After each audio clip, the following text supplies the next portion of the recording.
आणि राज्याचे मुख्यमंत्री एकनाथ शिंदे सध्या बोलतात. आपण थेट जातोय. और आज तीसरी बार बनने के बाद उन्होंने पहला निर्णय लिया किसानों के लिए। साइन पहली जो की किसानों के कि शेतकरी सम्मान योजना, किसान सम्मान योजना की तुरंत उन्होंने देना शुरू कर दिया। उसका 9 करोड़ किसानों को उसका फायदा होगा। और ये भारत कृषि प्रधान देश है और किसान हमारा अन्नदाता है और इसलिए किसान को दुखी रख के कोई भी सुखी नहीं हो सकता है।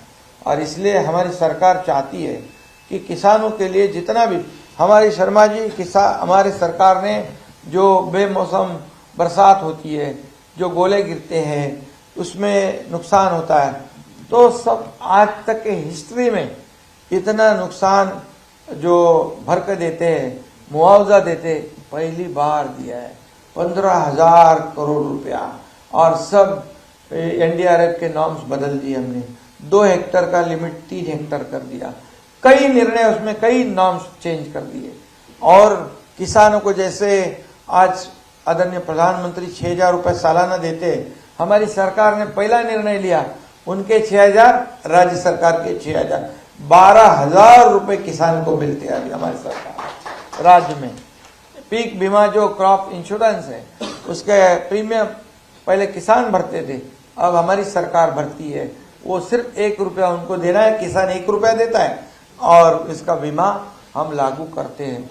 ऐसे कई योजनाएं हमने किसानों के लिए किए हुए हैं, क्योंकि किसान हमारा जो है राज्य का किसान किसी भी हालत में दुखी ना हो, उसका परिवार अच्छे भली भांति चलना चाहिए, उसमें कोई भी रुकावट नहीं आनी चाहिए। इसलिए हमारे ये कोशिश है और इसलिए आपसे भी हमारा निवेदन, हमारी बात भी हो गई कि जल्दी हम कृषि मंत्री जी से समय लेकर ये सब बातें जो है एमएसपी की उनके सामने रखेंगे, जो एक्चुअल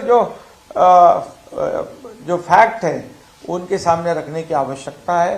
क्योंकि हमारे आदरणीय मोदी जी से भी हमारी बात हो गई, ये इलेक्शन होने के बाद, चुनाव होने के बाद बात हो गई है, तो वो भी सोच रहे हैं कि कैसे इसमें रिफॉर्म करें, कैसे बदलाव करें, कैसे किसान को हम फायदा दे सकते। आपने भी कहा कि मिलेट ज्वारी जो है, ज्वारी का जैसे खरीफ में होता है वैसे रबी में प्रोक्योरमेंट किया जाए, उसको उसमें भी हम लोग जरूर हमारा सरकार निर्णय लेगा। क्योंकि ज़्यादा खपत होती है, ज़्यादा डिमांड होता है, तो किसान ये मिलेट की खेती कर सकता है और इसलिए उसमें भी हम लोग निश्चित रूप से ये करेंगे जरूर हमारी सरकार की तरफ से। क्योंकि केंद्र और राज्य सरकार जो है हम एक ही विचारधारा के, क्योंकि किसान के बारे में हम लोग सोचते हैं। और इसलिए आज इसमें आज की बैठक में 2025 और 26 के रब्बी क्रॉप्स की एमएसपी भी निश्चित करने के लिए हमारी कोशिश होनी चाहिए। जो रिपोर्ट आई है उसके अनुसार निश्चित रूप से एमएसपी निश्चित करते वक्त ये सब बातें जो हमारी आज चर्चा की है उसे ध्यान में रखते हुए हमें आगे बढ़ना है और एमएसपी बढ़ाकर किसानों को हम कितनी राहत दे सकते हैं उतनी देने की आवश्यकता है।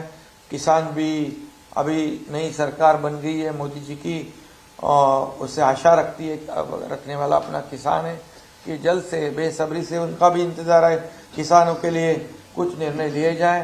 तो आप भी सिफारिश करो कि हम कैसे किसानों को मदद कर सकते हैं।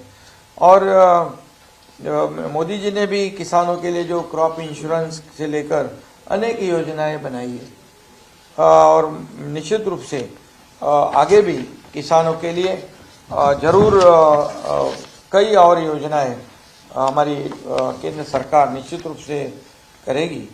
और किसानों के प्रति उनको भी आत्मीयता है, लगाव है हमारे मोदी जी को, क्योंकि वो हमेशा किसानों के बारे में अच्छा ही सोचते, अच्छे निर्णय उन्होंने लिए।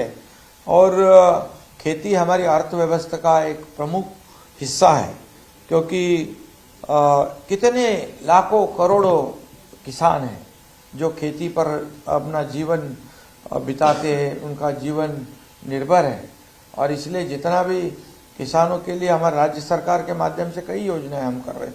केंद्र सरकार से भी जितनी भी योजनाएं हो जाए तो अच्छी बात है। खेती को बढ़ावा देने के लिए हमें आगे चलकर अनाज फसलों की बजाय मैंने कहा कि दलहन तिलहन फसलों के उत्पादन पर अधिक ध्यान, एक मीटिंग में मोदी जी ने बहुत ही इसको प्रमोट किया था और उनका भी कहना है कि ये जो तेल है जो यहाँ से ज़्यादा उसका प्रोडक्शन हो, लेकिन वो जो इम्पोर्ट वाली बात है उसको उसके ऊपर जो टैक्सेशन है, इम्पोर्ट ड्यूटी है, उसका एक मामला है। तो क्या है, हमारे यहाँ ज़्यादा किसान तेल का उत्पादन करेगा, पल्सेस का उत्पादन करेगा और ज़्यादा पैसे मिलेंगे उनको। तो इसलिए कृषि मूल्य आयोग से इसमें बहुत बड़ा आपका योगदान रहने की आवश्यकता है।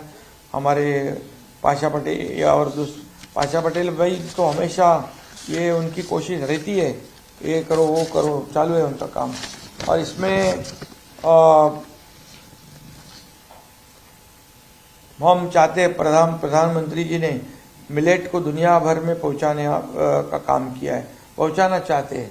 कि एक बार देखा हमने कि हमारे कैबिनेट, धनंजय अपनी कैबिनेट में एक बार मिलेट का नाश्ता आया था पूरा, मतलब हम सोच भी नहीं सकते क्या क्या है उससे बनता है।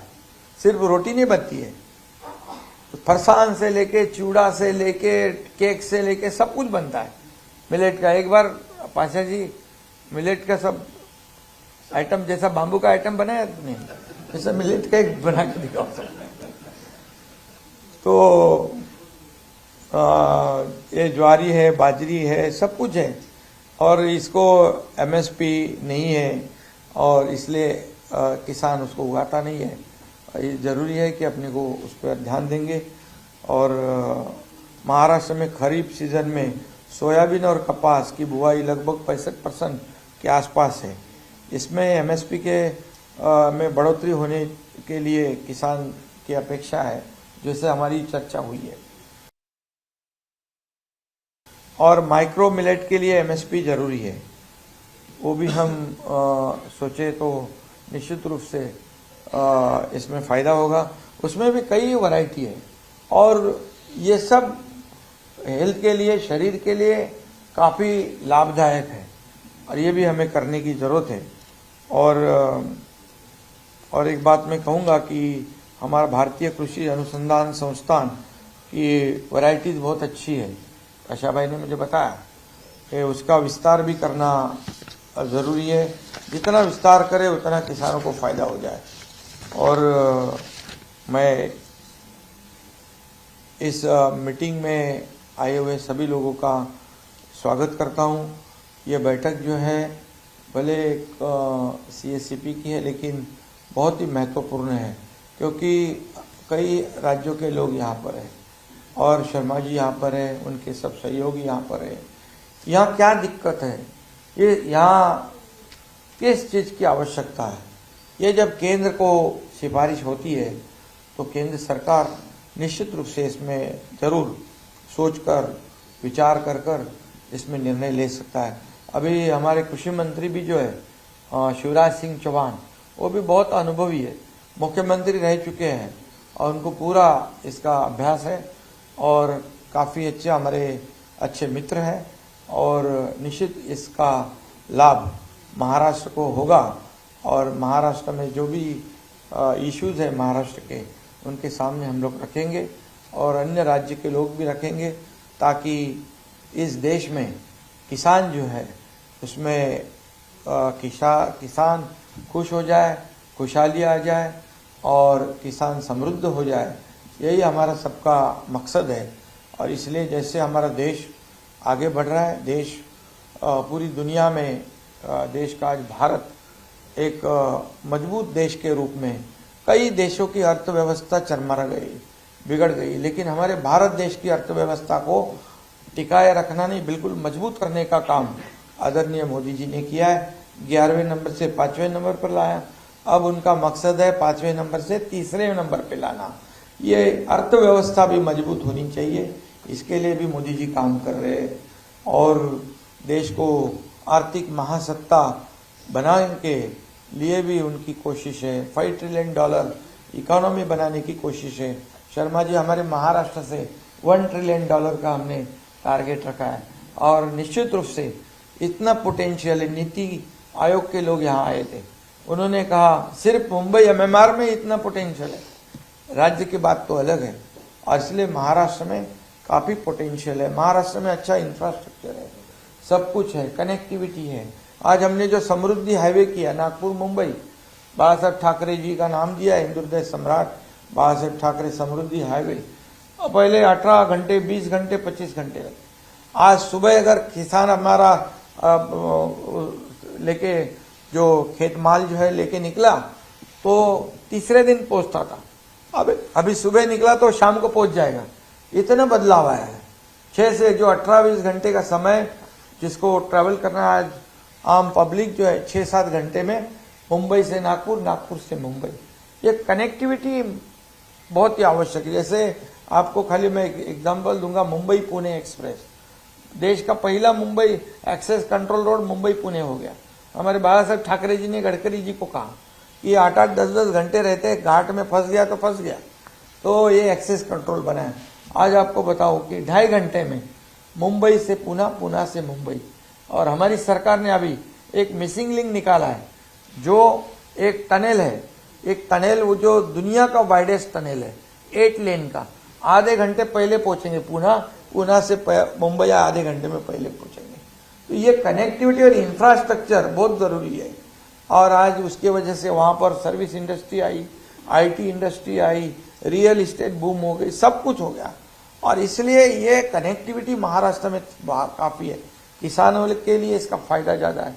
जो समृद्धि हाईवे पे है, हम वहां पर कोल्ड स्टोरेज चेन बना रहे, फूड प्रोसेसिंग यूनिट बना रहे, किसानों को वही का वही फायदा हो जाएगा। और इसलिए कनेक्टिविटी बहुत ही इम्पोर्टेंट है। और हमारे राज्य में जो किसान है, किसान के लिए जितनी सुविधा हमें करनी चाहिए हम जरूर कर रहे हैं। उसमें आपका निश्चित रूप से साथ मिले और यही इस मीटिंग का जो आउटपुट है वो मिले अच्छा।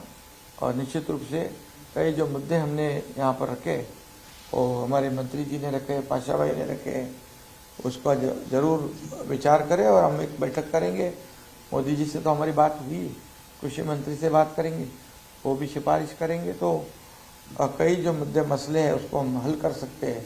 और पाशा पटेल तो आपको तो कौन सा बना दिया है चेयरमैन, क्या है? आपने भी मुझे बनाया, मुझे मालूम ही नहीं, कभी बनाया पता नहीं कौन सा चेयरमैन। तो कैबिनेट रैंक आपको दिया, इसका इस्तेमाल करो, किसानों के लिए फायदा करो, अलग अलग बाम्बू की भी खेती करो और मिलेट की भी करो, सब कुछ करो। तो ये पाशा भाई बहुत ही इसमें इंटरेस्ट लेते हैं हमेशा। और उनका भी मकसद है इस महाराष्ट्र के किसान फले फूले और उसको फायदा हो जाए। केंद्र और राज्य हमारा फिर से डबल इंजन का सरकार शुरू हो गया है और इसमें हम प्रायोरिटी किसानों को, आम पब्लिक जो है, जो सभी लोगों को, सभी वर्ग के लोग हैं, उनको हम प्रायोरिटी देना चाहते हैं। इसमें किसान पहले नंबर पे है और इसीलिए मैं आप सभी लोगों को धन्यवाद देना चाहता हूँ। कई राज्यों से आए हुए उनका स्वागत करता हूँ और केंद्रीय कृषि मूल्य आयोग के अध्यक्ष, उनके सभी सहयोगी, इनका भी अभिनंदन करता हूँ। धन्यवाद। जय हिंद, जय महाराष्ट्र। तर कृषी मूल्य आयोगाच्या बैठकीमध्ये मुख्यमंत्री एकनाथ शिंदे बोलतात। राज्यातल्या शेतकऱ्यांना आजवरची सर्वात मोठी मदत महायुतीच्या सरकारनं केल्याचा उल्लेखही त्यांनी केलाय। एबीपी माझा, उघडा डोळे बघा नीट।